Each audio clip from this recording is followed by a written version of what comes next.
I was dating a liberal girl. She didn't get along with dad, didn't like religion, and totally against Trump.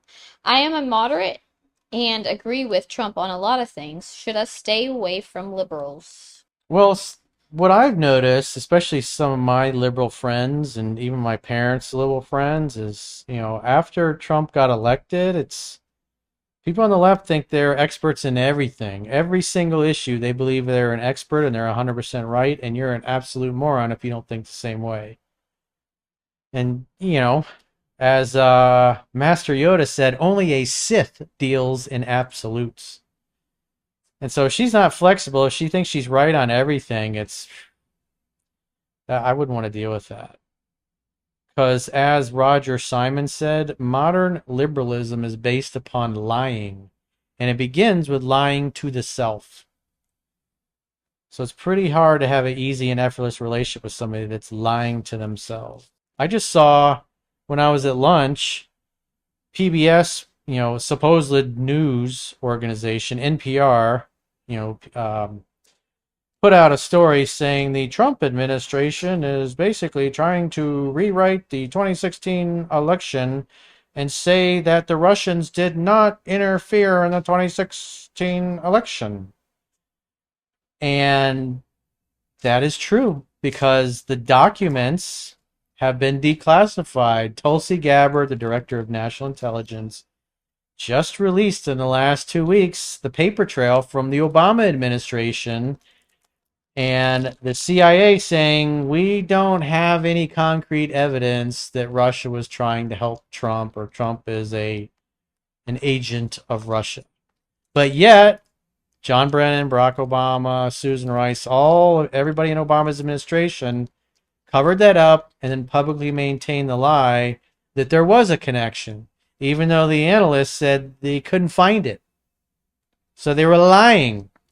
And PBS is bitching about all of their, funding getting cut from the government, is putting out fucking misinformation and fake news, probably because those idiots just watch what's on TV or CNN or whatever. They don't do any research. And so they're repeating a lie. And I'm so glad they're defunded.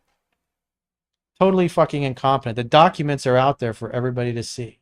But that's the problem.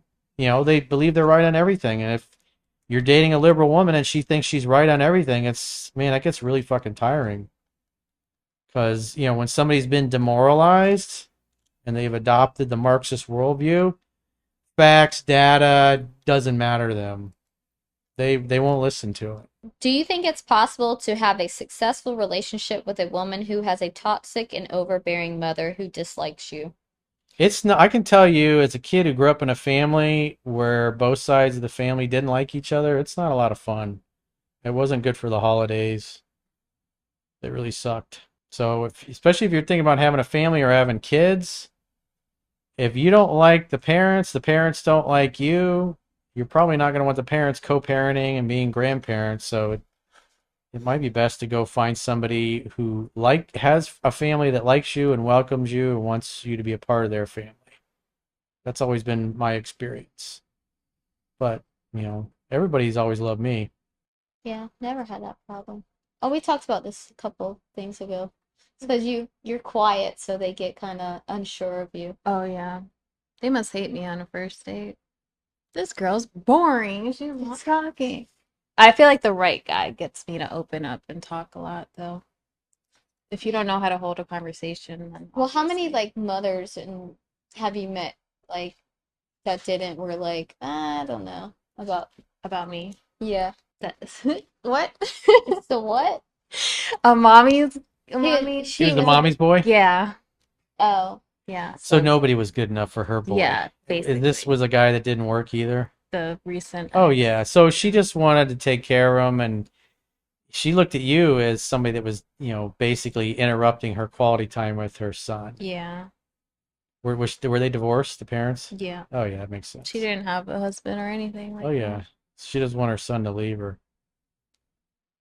Yeah, it can So become she's really gonna clam toxic. slam anybody he brings home. It was kind of toxic because I like being a part of the family. I like the idea of cooking with the mom or hanging out with the yeah. mom, having quality time. Well, also it's like it makes you feel weird. It's like Helicopter mom, yeah. everything you do is wrong. So it's like you don't help or do anything because it's like you don't want to feel like, well, Yeah. she's gonna yell at me or not like me even more because I'm doing something wrong. So Right. This girl I've been seeing for 2 months. She said she wanted exclusivity. I agreed, but also admits she's emotionally not well resolved. Said I found her in pieces and doesn't want to pressure me. I'm not sure if I should wait or walk away. So she just basically said, hey, I'm fucked up and kind of a Fruit Loop. Hopefully you'll stick around. You got to vet for character, vet based upon how she treats you. So I'd take your time with it. And another thing is when she says something like that and she says she's not emotionally well resolved, to say, what do you mean by that? Like, what does that mean? How does that show up? How do you perceive that that's a flaw or a fault or something wrong with you? Because you shouldn't hear things like that and just go, okay. And you got to like, what do you mean? Get her to explain it because it doesn't sound like you really understand what it means and how it manifests, how it affects her behavior. You got to ask good quality questions. The quality of your relationship is in direct proportion to the quality of the questions that you consistently ask each other. Coach, I've been dating a girl for months, but I asked her about her dad's relationship, and she said they were not close and not present on her time and time for time being. Should this be a sign of a red flag? Well, if the dad did a shitty job, typically she's going to be extremely difficult to be with, might not be very trustworthy, might cause a lot of drama. So you should keep your awareness heightened and be looking at her actions. Is she nice to you? Is she easygoing, easy to get along with? Does she communicate like an adult? Is she calm? Does she blow her top and scream at you? Is she honest or does she lie to you? So you're in the vetting process. So it's a red flag, but it's one red flag. See if there are others. Again, character's destiny. You're trying to evaluate her for her character.